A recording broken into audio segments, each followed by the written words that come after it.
Naija food. This is cabbage. Cabbage and Psyllium Husk. Cabbage. Yes.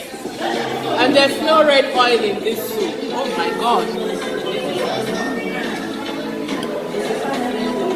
No red oil. Veggies. Use Psyllium Husk as your binding agent. It contains a lot of fiber, which will help you not to be constipated and will also help you with regular bowel movement and also help you for weight loss.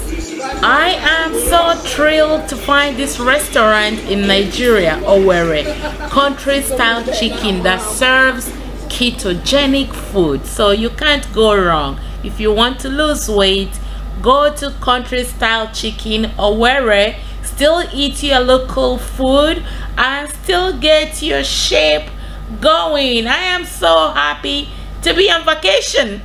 Don't forget to subscribe and share this video. I love you guys. Thank you. Bye.